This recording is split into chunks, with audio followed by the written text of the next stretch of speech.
Before we dive in, tell me where you're listening from and what pulled you into this story. If it spoke to you, drop a comment. Your words help keep history's forgotten voices alive. Dallas, 1934. The crowd outside the funeral home is bigger than for most governors, movie stars, or war heroes. Women in summer dresses stand on tiptoes to glimpse the coffin. Men pass newspapers back and forth with her picture on the front page. Kids climb street lamps just for a chance to say they saw her. Not Clyde Barrow, her, Bonnie Parker, the woman who traded an apron for a pistol, a wedding ring for a wanted poster, and a quiet Texas life for the kind of fame only bullets can buy. She wasn't supposed to matter. She wasn't supposed to exist outside Clyde's shadow. And yet, when the law finally caught up with them, the country asked just one question. How does a girl like that become somebody like this? Because America had seen bad men before. Jesse James, Billy the Kid, Dillinger, outlaws were practically a folk tradition. But a bad woman, a woman who didn't just follow a criminal but chose the life, smiled for the camera with a pistol in her hand, wrote poetry about dying in a stolen Ford, and refused to apologize for any of it. That was different. That was dangerous. That was what frightened people more than the guns, and that's why they're still talking about her long after Clyde became just another dead outlaw, buried in another quiet grave. Bonnie Parker was never Clyde's sidekick. She was the outlaw who wrote her own legend, the girl before the gun. Long before the headlines, before the shootouts, before the getaway cars and bodies and road maps smeared with red dust, Bonnie Parker was a girl with a pencil and a dream. She wasn't born into crime. She was born into hunger, not starving, not desperate, but a life where the walls never changed and the future never moved. West Dallas, 1910. A place where people didn't talk about getting out. They talked about getting by. Bonnie was smart, really smart. The kind of student a teacher would pull aside and say, "You could be something." She wrote poetry in the margins of school books. She memorized songs from the radio. She wanted attention the way some girls wanted diamonds, not for vanity, for proof she existed. At 16, she married a man named Roy Thornton because that's what girls did. A ring, a kitchen, a promise, and then nothing. He left before she turned 18. She never bothered to divorce him. The ring wasn't worth melting down. While most women her age were settling into motherhood and factory shifts, Bonnie was sitting in a tiny Dallas boarding house, waiting tables, writing poems about being famous someday, not for acting, not for love, but for living bigger than the life she was handed. She didn't want crime, she wanted escape. Crime just happened to be the only door unlocked. And then Clyde Barrow walked in. The meeting that changed everything.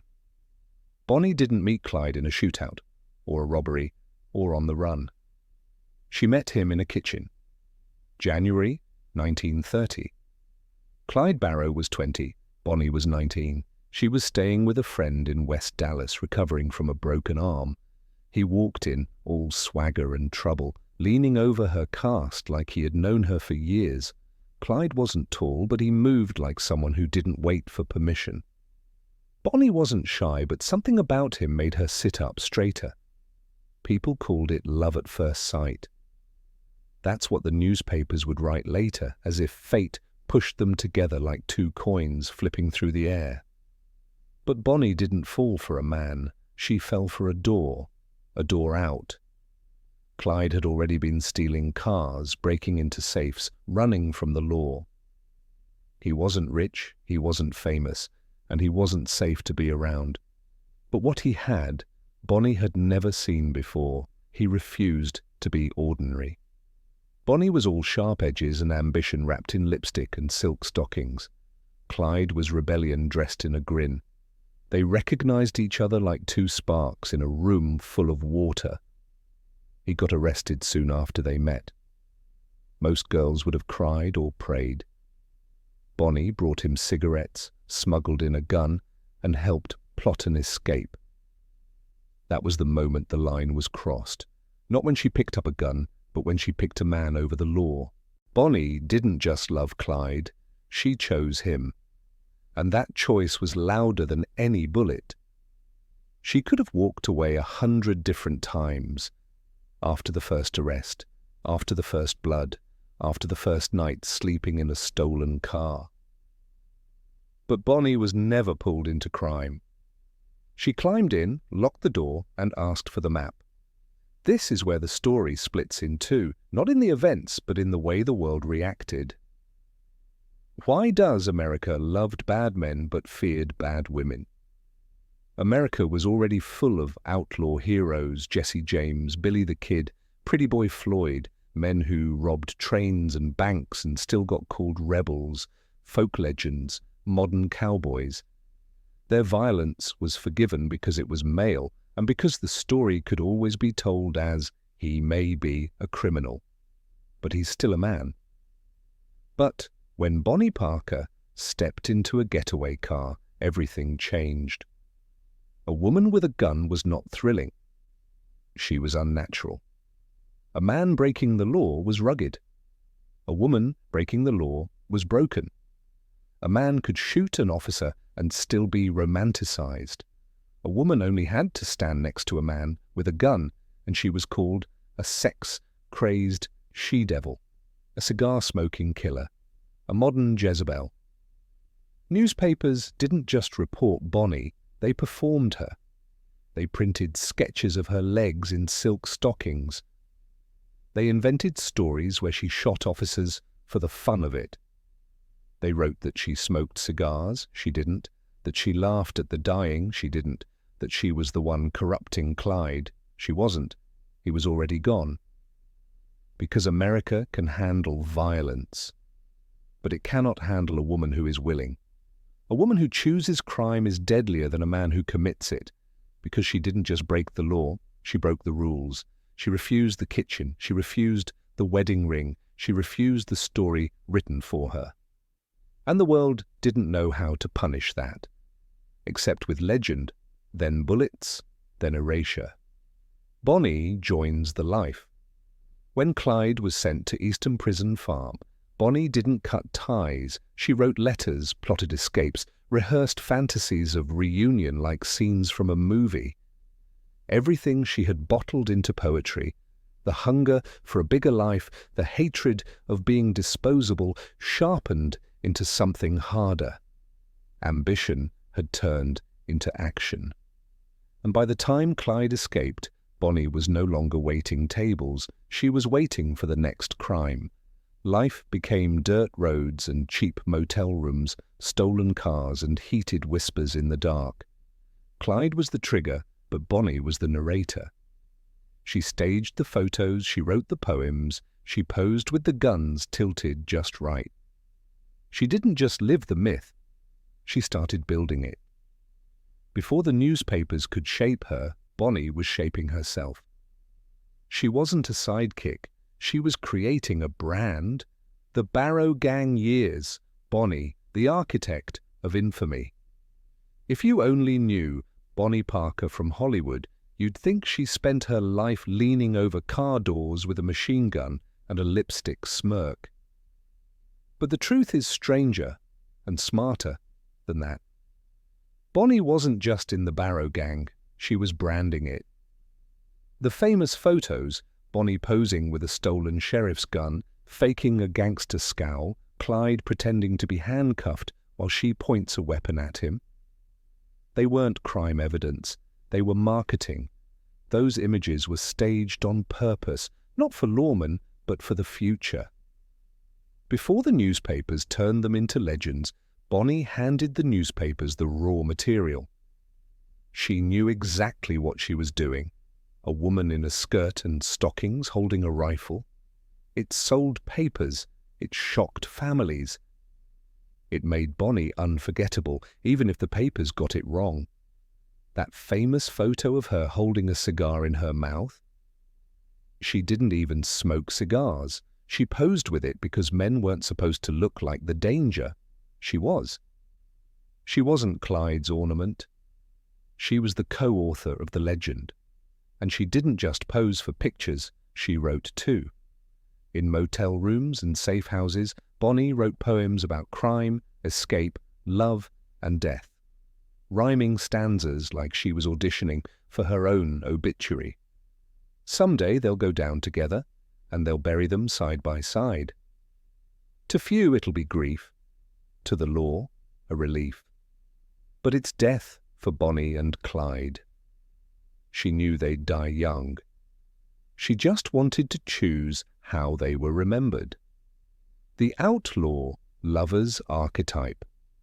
Before Instagram, you've seen this story before, not the facts, but the fantasy. Two lovers against the world, fast cars, fast guns, no apologies, ride or die, literally. Bonnie and Clyde didn't invent outlaw romance, but they invented the image of it. Before influencers curated rebellion into aesthetics, Bonnie curated crime into culture. She was the first woman in American history to turn poverty into poetry, criminal life into performance art, forbidden love into public spectacle.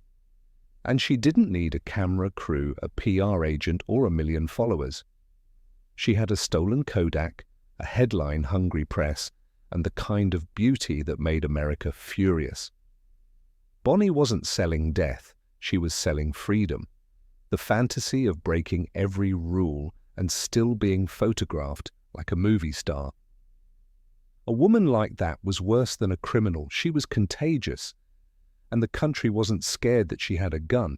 It was scared that girls everywhere might see her and think, I don't have to live the life I was told to live. That's why the law didn't just want to arrest Bonnie, they wanted to erase her. The fall, blood, hunger, and no way out. By 1933, the legend of Bonnie and Clyde was growing, but the reality was shrinking. The photographs made them look invincible. The newspapers made them sound untouchable. But the truth was simpler, uglier, and far less cinematic. Most days, Bonnie Parker couldn't even walk. It happened in Wellington, Texas. A stolen Ford V8 skidded off the road, crashed through a railing, and burst into flames. Clyde pulled her from the burning wreck, but not before gasoline soaked her skin and ignited. Bonnie's right leg was burned down to the bone in places. She never fully recovered. For the rest of her life, Clyde had to carry her. She rode in the floorboard of getaway cars, her leg wrapped in stolen salve, half-conscious with pain. The newspapers still called her the cigar-smoking killer. They didn't print the part where she screamed during every escape. But here was the tragedy.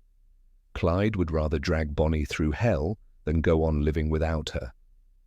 And Bonnie would rather die in the dirt beside him than live safely anywhere else. Their bond wasn't pretty, it wasn't romantic, it was a closed door. Once they chose each other, there was no way back through it. The robberies got smaller. The food got scarcer, the nights got colder, and the blood got easier to spill. Up until this point, Bonnie may never have fired a fatal shot. That's the part most people don't know. She was present for murders, but no court ever proved she pulled a trigger. The world didn't care. Truth doesn't matter when a woman breaks the rules of the world she lives in. And now the public, who once cheered their daring escapes, began to turn. It wasn't exciting anymore. It was frightening. People saw dead officers, grieving families, shattered storefronts. Not glamour, not rebellion, just bodies. And the law changed too. No more arrests, trials, or warnings. No more wanted, dead or alive. Now it was just dead. There was no future now, no living past this. And Bonnie knew it. She wrote about it. She predicted it in ink long before anyone fired a shot in her direction. They don't think they're too smart or desperate. They know the law always wins. They've been shot at before, but they do not ignore that death is the wages of sin. No one ever wrote their own ending with that level of clarity and still walked into it anyway. Most criminals want escape. Bonnie wanted immortality, and she was just about to get it. the ambush, the bullets, and the legend that wouldn't die. May 23rd, 1934. A dirt road outside Gippsland, Louisiana. Early morning, still air, no wind, no warning. For weeks, lawmen from Texas and Louisiana had been tracking Bonnie and Clyde, not to arrest them, not to question them, not to read rights or offer surrender. This was never going to be a courtroom ending. This was an execution. 6 officers waited in the bushes with Browning automatic rifles and shotguns loaded hot. No badges showing, no shouted commands, just a quiet pact. The moment the car appears, we fire. And then it came into view. A dusty Ford V8, Clyde at the wheel, Bonnie beside him, half sitting on a pillow because her burned leg still hadn't healed. She was eating breakfast from a napkin in her lap. It took less than 20 seconds. They never got out of the car. They never touched a gun. They never even looked up. The officers opened fire, 167 bullets in a storm of metal and smoke. At least 50 hit Bonnie. Clyde died instantly. Bonnie didn't. Witnesses said she screamed high and sharp before the second volley tore through her body. And just like that, the most wanted couple in America was gone, not in a blaze of glory, not in a cinematic shootout, but in a one-sided slaughter on the side of a road. The aftermath, not even death, ended the spectacle. The bodies weren't treated like bodies. They were treated like souvenirs. Spectators rushed the car, ripping out Bonnie's hair, cutting pieces of Clyde's bloody shirt, dipping handkerchiefs into pooled blood, fighting over who could touch the corpses first, as if touching them meant touching legend. In death, Bonnie Parker finally became what the newspapers had always wanted her to be: beautiful, brutal, helpless, famous. She had begged to be buried beside Clyde. They denied her. Her mother refused. The families refused. Even in the grave, society said no. She was buried alone in Fish Trap Cemetery, Dallas. On her stone were the words she once wrote in her notebook, long before the guns, long before the chase.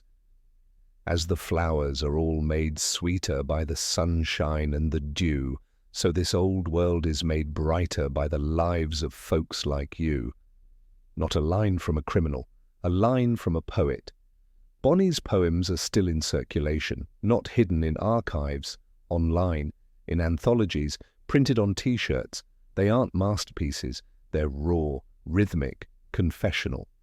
She wrote like a woman who knew her time was running out but wanted to control the ending. She wasn't confessing, she was directing. Her verses weren't apologies, they were scripts. Someday they'll go down together. To few it'll be grief, to the law, a relief. That poem was written weeks before she died. It reads like a prophecy, but it was a decision. Bonnie Parker was not afraid of death. She was afraid of being ordinary. What survived was not the facts. But the myth, the truth of Bonnie Parker is complicated. She may have never fired a fatal shot. She stayed loyal long after loyalty became suicide. She was sick, burned, starving, and still refused to walk away. She turned her life into a narrative before the world could own it. And here is the final twist. Bonnie didn't die because she was a criminal. She died because she refused to go back to being small. That's why the country couldn't stop printing her picture. That's why Hollywood turned her into an icon. That's why her poems are still read in classrooms and her photos still circulate like trading cards of rebellion. Clyde was the outlaw. Bonnie was the message, because she proved something unthinkable for 1934, that a woman could be dangerous on purpose, without excuse, without shame, without permission, and once the world saw that, it never forgot her. Decades later, Hollywood came calling. Warren Beatty and Faye Dunaway made her glamorous again. The 1967 film Bonnie and Clyde turned her into an icon of rebellion, feminism, and doomed romance all at once. Every decade rediscovers her, every generation needs her, because Bonnie Parker's ghost wears different faces depending on who's looking. To some, she's the warning, to others, the wish, what Bonnie Parker really wanted. People still debate how many men she killed, how guilty she was, how much of the blood on that road was hers to own. But maybe those are the wrong questions. Maybe the better one is this. What does it take for a woman to be remembered at all? Bonnie Parker didn't want forgiveness. She wanted immortality. And she got it. Every time her photograph is printed, every time her words are quoted, every time her name is whispered beside Clyde's, she wins again, because she refused to vanish quietly into the kind of life history never writes down.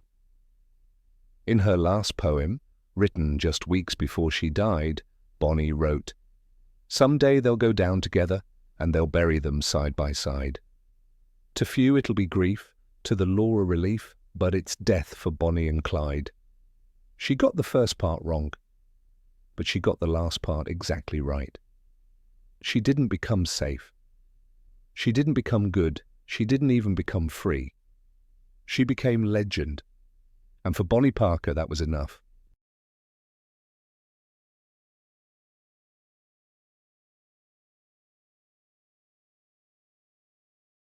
As the shadows lengthen and the stars begin to whisper, we close the pages of this ancient tale. In the hush of night, truth rests where faith once stood strong. Sleep gently now, wrapped in the echoes of empires long gone. Until next time, when darkness falls and another lullaby of a fallen world begins.